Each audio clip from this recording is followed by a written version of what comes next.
Hi, and welcome to the Intentional Wealth Update from Morton Brown Family Wealth for the week of November 15th, 2021. I'm Dennis Morton here with Cody and Katie Brown. How are you guys doing?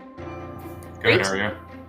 Good. So it's the week before Thanksgiving, time to start being grateful or remember what we're grateful for, which kind of brings up the idea of enough and when we have enough and are abundant.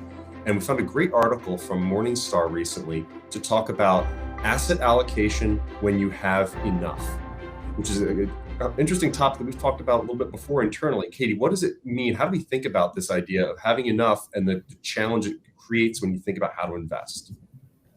Yeah, a lot of this comes back to the financial planning to really help to illustrate when is there enough, but reaching that point of confidence to say, okay, I've accumulated enough assets to support myself, my family, the lifestyle we want to live, and there may be additional there. So just that concept of having that confidence and saying, okay, this is enough for me and for us to do what we want to do. But sometimes to get to that confidence point, that's where that planning work really comes in. So you can see those projections and how things might start to play out. So Cody, tell us a little bit about how the author lays out how you might construct your portfolio. You're not going to spend it down in retirement, right? So how do you build a portfolio that way? This is an article from Morningstar. And what they were going over is maybe you have a core portfolio that you know will fund all your retirement needs. So just for an example, say you have a $2 million portfolio, you take a 4% draw rate, around $80,000 a year. You know you can live off that plus the other income you're getting.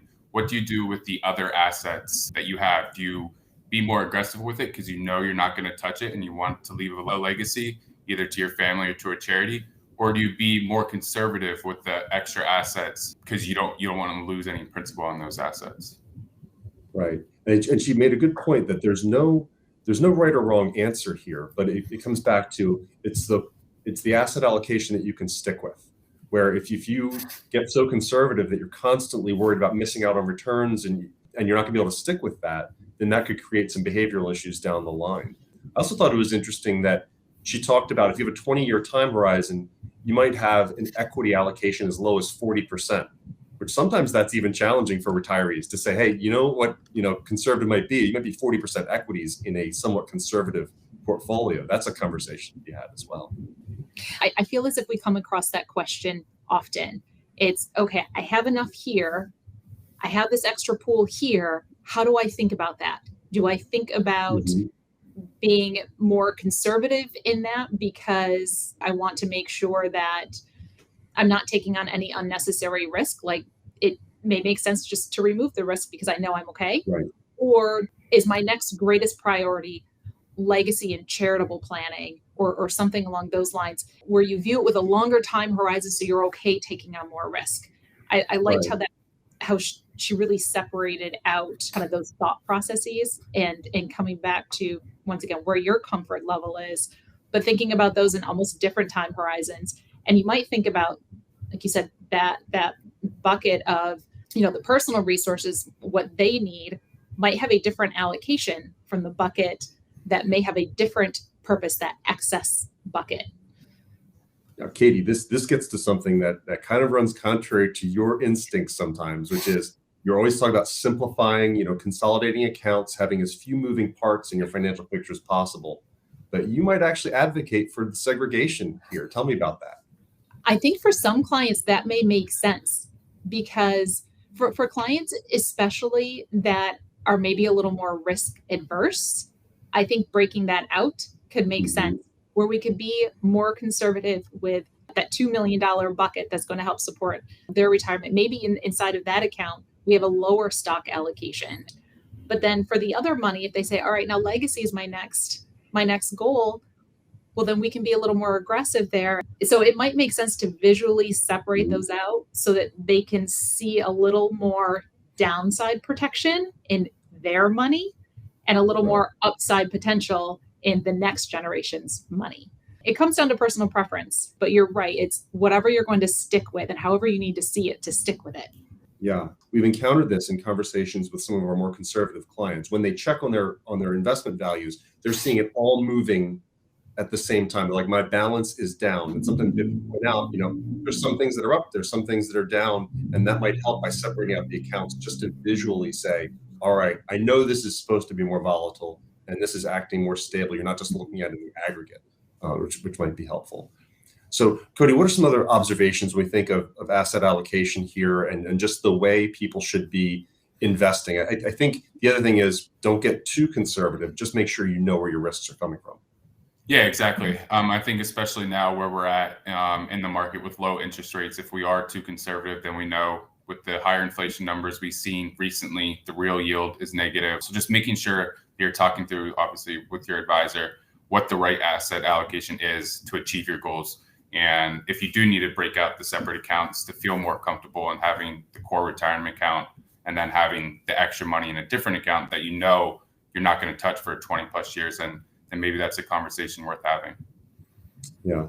And this all sounds really good theoretically, but I found two obstacles inside the article that we've experienced in going through the planning process. One is it starts with a bottom-up spending analysis, which for many families, that's a difficult thing. Maybe they've never budgeted before. They never really paid much attention. I don't know how much we spend in a given month or a given year. So getting to that place has sometimes been an obstacle.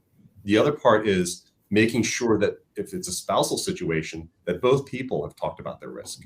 Do we have different concepts of risk? Has one person always handled that part? And are we acknowledging that there's another voice at the table, somebody who might feel really differently about the volatility now? How do you think about those obstacles and how we've overcome them in the past, Katie?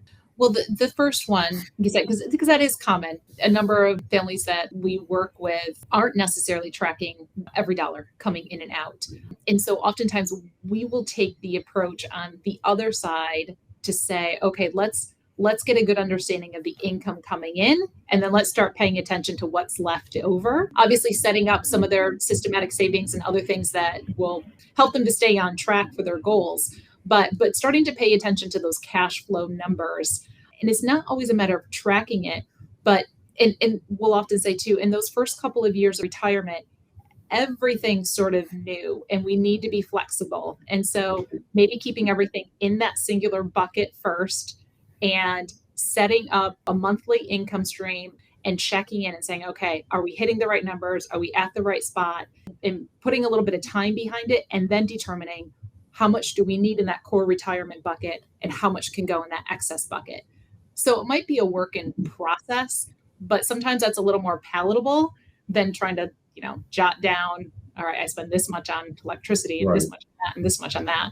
What about the conversations about risk, Cody? We've talked about how we use something like Riskalyze, or we really assess that. So then we have the conversation that couples sometimes have. We often find even if one person in the relationship has always handled the investing, is more comfortable with risk maybe, once you get to retirement, there's a change. And it's sometimes both couples change. Suddenly the jobs that have provided income for a long time, they're gone. So now what? And it's worth checking back in to say, all right, we've both been on this risk journey and how we see things, but is something different now that we've stepped into retirement? It's a good time to revisit that, get to where you know it's enough, and then go from there. Speaking of having enough, being fulfilled, being grateful, we're coming up on Thanksgiving. Cody, what are you most thankful for?